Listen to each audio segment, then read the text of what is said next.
chemistry. You're not going to touch the NMR. You're going to hand your sample to somebody. They're going to run the NMR. They will give you a sheet of paper. You interpret the NMR. That's not the luxury that you get at Winthrop, right? If you're in organic chemistry, you got to run the NMR, and you got to generate the document, and then you have to interpret, right? If you're, in, I don't know. So I think that piece, like the more expensive equipment, the students are putting their hands on them, right?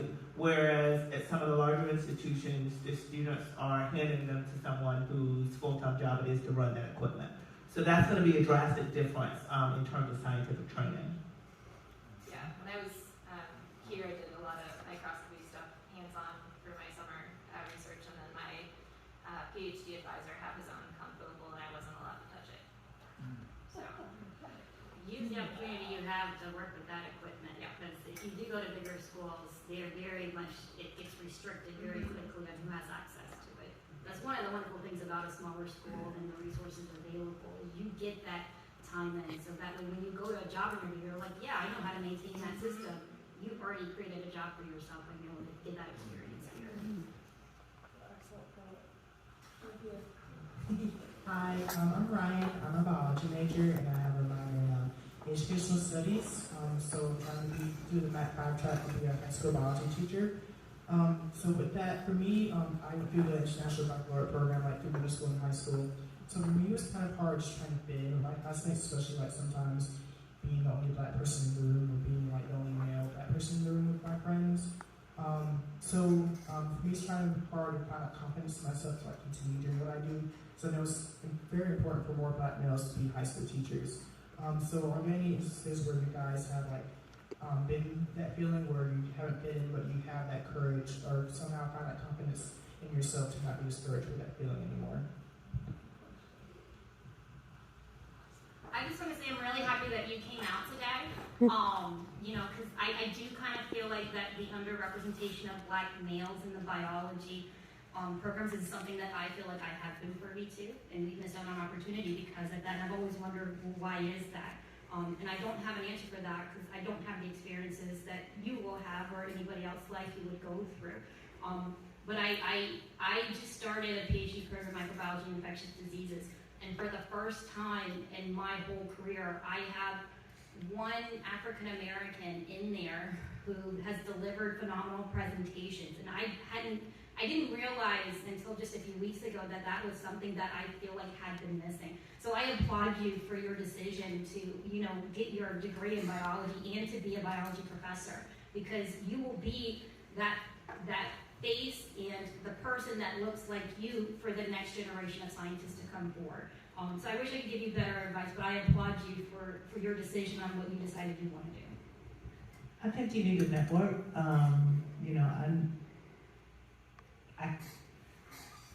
About 10 people come to mind right now that I could put you in contact with. So I think you need to network. One person, I don't know if you've read the Winthrop magazine. Where's my UCM friend? Read the Winthrop magazine. In there is Darian Reed. He has a PhD in biochemistry, and he is a Winthrop alum, and he is currently a patent agent in Boston. He worked in my lab for several years. Ron Nelson is someone he refers to, but it's not in there. Like, we could come up with a list. Jordan Lewis just got a fellowship to Yale. He's doing a postdoc at Yale. He did his PhD at Emory. Jordan was actually an Eagle STEM scholar. There are the list. So you and I need to check. Another audience question. I'm Brooke. I'm a biochemistry major. So I'm involved in undergraduate research right now. I'm working on a biochemistry lab with Dr. Hilbert, and I'm also working on some things. I think Dr. Winston's in there. I love you. Anyway, so I've enjoyed it a lot. I think when I got to college, I know I've always loved medicine just because of, my mom had breast cancer, and that was a big, turning point for me. So I really was interested in that, and so I came to college being like, oh, I want to be a doctor. And then I got introduced to research, and I was like, oh, that was so fun. I'm like, will I do both? That's a lot of school. I don't, maybe. But my question is, you might have touched on it a little bit, but if you did undergraduate research, what specifically did you study, and do you think it helped you like overcome barriers of self-doubt in yourself? Because obviously being a chemistry major is not that easy. I definitely feel isolated with my friends who are like theater majors. I'm like, guys just don't know. Right? I can share with you that Dr. Holbert, like, he has developed, still to this day, I have a fear of the centrifuge machine. Because he was the person who told me that if it was off balance, it would shoot through the wall. And I'm still scared of it. So, I think that, like, when I started, you know, a little bit of story of how I ended up doing biochemistry research. I hadn't taken biochemistry yet. Like I said earlier, I didn't know what a protein was. And it was my last year of the semester, or my senior year of my undergraduate program. And I had a friend who worked with Dr. Parker already, and she was a biochemist. And we were cooking one day, and she left the pot on the stove, and it was going to boil over. And I was like, you need to turn that off. It's going to catch on fire, and it did. And then she was like, oh, you're so smart. You should do research. And I was like, what? I was like, yeah, you just need common sense like you have. And I was like, you almost burned down the apartment. So anyways, I say that because she, again, with the network piece, she connected me to Dr. Parker, where I met Dr. Sumter. So we were working actually on a protein called adiponectin, and it was a protein and protein receptor, so adiponectin 1 and adiponectin 2. And so when the receptor binds to the protein, it's supposed to jumpstart the cell signaling process and create energy for the cell. And the idea of this, to get this model to work, would be to obviously create some sort of therapeutic that would jumpstart the metabolism. And so that way it would combat obesity, and would also lead to, tentative treatments for folks that have type 2 diabetes. So that was the premise of the work that we did. And everything that I did was basically try to perfect this model where I need to take the DNA of the protein and transvect it into insect cells and get the insect cells to produce the protein at a very rapid rate. So I know this now. I didn't know what I was doing then because there was a lot of pieces I didn't fully understand. But my experience in doing all of that became that this was my project. I really liked it. I liked being in the lab. I liked playing scientist. I liked changing out the media on the cells and splitting them. I liked extracting the DNA. I liked taking that information and putting it into a paper product where we also had the experience, I hope you're getting the experience of having committee members come and give you feedback on that product. So not only did I was able to get my first publication by just working with Dr. Parker for maybe about, I think, 4 months. We published in a book of, or we published in an abstract journal, so just an abstract.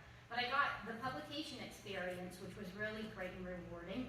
And there was also the presentation of the information to a different audience. And so all of that to me was just very empowering. And I was like, oh, I really like this. Not only am I working on this project in the lab that I feel like is mine, but I'm also sharing what I've done with other people. And so the collective experience I know empowered me because I've taken that model of just having something that I am working on and showcasing it. And sometimes it's really challenging, I think, for some scientists to break into the showcasing part because we're so mission focused and we like the comfort of the lab. But when you add like a larger audience and you have to talk science to non-science members, that can be very, very tough and challenging. But I do that all the time in my line of work. There's a lot of people I support that don't know what a protein is, but I know what it is and I can inform them on that. So the experience was just, I can't be thankful enough for the experience and opportunity that I had, and I hope that works for you as well as you continue your journey. You described your project really well. But it's going to give me a hard time because I can't remember what my project was. Well, I did back to school. I'm doing something similar. So I worked on a cardiac model system to look at scar tissue formation, right? Basically. Okay, cool. Myocardial infarctions, right? That. Yes. So I got to see the model system here. We also took a trip down to USC where the model was being developed, so I got to see that kind of setting of research. So we have a really great opportunity at Winthrop to do small-scale projects, but also collaborate with larger institutions and kind of see that expansion of research. And so that experience helped me to start explaining my research to other people. We got to go to a couple meetings with that and really understand the value of what I was doing in the larger context of kind of the broader science research community. So I kind of jumped around. I was a synthetic chemist, so I loved organic, right? So I worked in a synthetic lab, like 2 synthetic labs. One was medicinal chemistry, and I used like a novel modification of aldehydes in order to make certain drugs and drug, analogs. So I had some synthetic experience. I worked in a biology lab as an undergraduate. So I have kind of hopped around. I encourage people to do that even when you're at Winthrop because I think that you can kind of get a sense for what skill sets you really are passionate about. And it doesn't necessarily have to align with the classes that you like, but I do think that, just kind of getting in there and thinking through different pieces and, challenging yourself a little bit on that front is good. I will say that the summer before I was officially a PhD student, right, that person had taken me into his lab, and I did not know anything. Like, I did not know what I was doing. So let me tell you what I did. I would go to the lab every day, and I would work really hard, and then I would take the papers home, and like a review article should be at least medium level of understanding for somebody at my level. I didn't have it. So I had to identify the words that I didn't know, right? And this is before Google. Aging myself a little bit. And I literally had to take a biology and a biochemistry book, right? And sit down and make sure that I truly understood what a protein was. I thought I understood what a protein was, but really and truly once you started to ask me to think through how that translated into the research that I was doing, maybe not so much, right? Because they were just throwing out terms and I wasn't really ready, right? So I literally was doing homework every night. It was a full-time job. But remember, I had taken failure out of the cards. And so I had to push through. And that's what I did. But after that summer, once I really felt like I, solidified my foundation, then, and I had to literally read the same paper 3 or 4 times because the first time I didn't understand what proteins were. Okay, now I understand proteins, but maybe I don't quite understand the process that these proteins are involved in, so I need to go back, right? Like I was working on thiamidylate synthase, and I didn't really know the metabolic pathway, so then I had to go back and figure that out. And so, it took me several times of migrating from the paper to the book, back and forth, and a good deal of studying. But, I literally would take Saturday afternoons, Saturday mornings to learn the basics because I did feel like I didn't know. And I think that the smarter people figure out what they don't know, and they learn it. Very well said, dear Senator. Final question here at the back. Hello, my name is Bethany. I'm a senior biology major, and I find that one of my issues is while I'm great with extrinsic motivation, intrinsic motivation is something very difficult for me, especially in the academia setting. And given I want to look at my PhD one day, I was wondering if you guys could speak on how to keep yourself motivated in times when you feel defeated or you feel like you can't push through your work anymore. One thing that really helped me was surrounding myself with a community of folks with similar backgrounds or experiences, and not just in the same degree level that I was at, if that makes sense. So making sure that you connect with other PhD students, with other postdocs, other professors, because everyone's been there. And so just really having that conversation, and it allows you somebody that you can go and vent to when you're having issues, and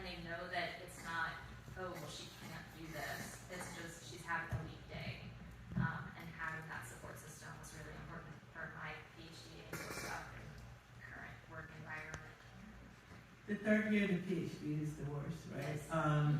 Yes. You're gonna feel like you're in too deep to quit, and the light is not close enough, right, at the end of the tunnel. But I think that those are the kind of things that you want to have conversations with your faculty and mentors now about, to understand when those lulls will hit, so that you know them when they happen, and you know, kind of think through and build community to address it. But ultimately, I think that there is some intrinsic motivation, because at some point you want to get done. And so, you know, you may take today off, but at some point you're gonna have to, you know, realize that in order to, you know, move forward, you have to move, and you will. Like, I don't think that you would have gotten this far without it. So I think you might be underappreciating your level of intrinsic motivation.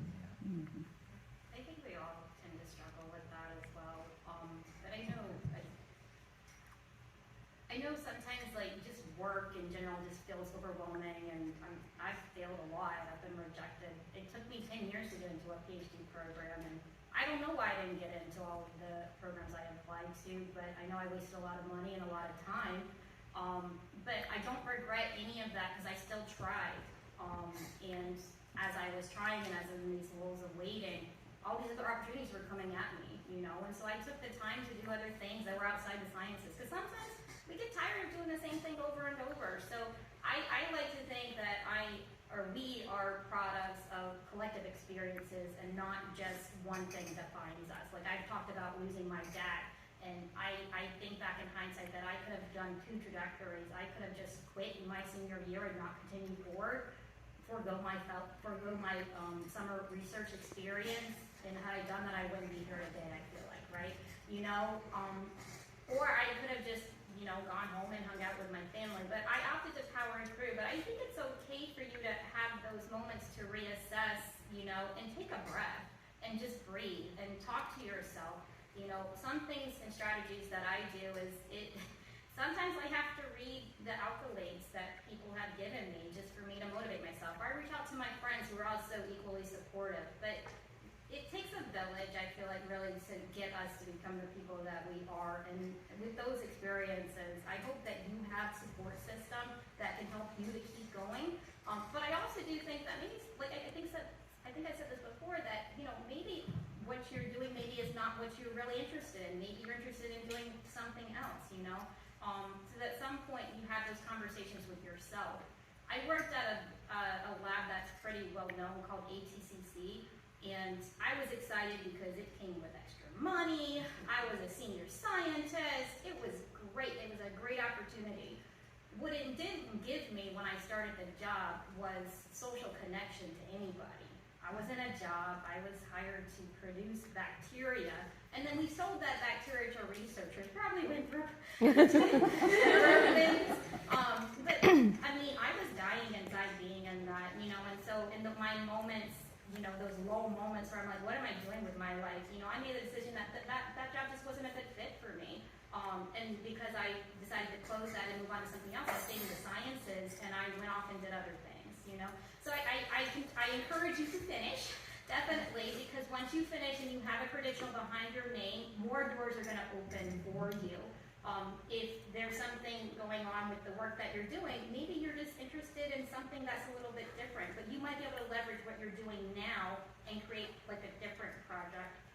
One more example, like for me, is I just started a PhD program, as I said, and I was brought in to research a toxin and antitoxin gene system, which has been kind of challenging because I have to do this with kind of old bioinformatics technologies right now, which is very data-driven, very time-consuming, and all I want to do is procure a 3D printer and print my molecule. But that's not in the scope of work that I'm doing now, but I'm not completely happy with what I'm doing, so to get me out of my funk, I'm going to make this pitch to my advisor and say, I think we should get a 3D printer. So I want to do something more creative. So I think bringing creativity into science can help also pull you out of that mold. A lot of people, I don't think, understand just how important creativity is into jump-starting the next generation of new technologies. And I know for me personally, that gets me really excited to build something new and that's not, that is, hopefully gonna contribute something in the future. So I would just say, try to find what motivates you and might be outside of the science and bring that into the science, so you might actually enjoy it a little bit more and help to get you to the next milestone in your career. The other thing I would say is we've talked a lot about networking support system, and I think the thing that always comes to mind for me is, what if you don't have one? Because that's a thing too, right? And I would say that do not underestimate the value of an informational interview and/or a cold call to someone who's doing anything that you think you might want to do. People love to talk about themselves. And so they will always respond, and they will take time. And before you know it, you've kind of, developed the start of a very helpful relationship. At some point, I was interested in intellectual property, and I got to know some people who were in that work on the academic side, and I never did go into that, because once I started doing it, I thought, oh, this isn't fun. Not for me. But the relationships that I built there, they were monumental, and so you can definitely, I think, just cold call people, send them a very nicely worded email, and ask them for an informational interview, and I promise it can be the start of something really amazing. Outstanding student questions, outstanding panelist answers. Let's give all of ourselves a round of applause.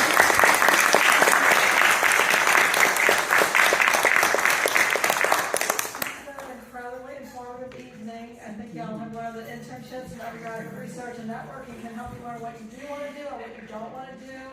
That earning your degrees is often an exercise in persistence and stick-to-itiveness at the bachelor's, master's, and PhD level. Count on us, your faculty, reach out to your colleagues and your friends and mentors here at Winthrop University. That's what we're here for. Special thanks to the Winthrop Women's Coalition members, President Georgia Allison Hyde, our panelists. Thank you all for being here. If you have questions or want to get the handouts, come on down and Sean and I also have a few minutes to meet with you after. And thank you all so much for being here.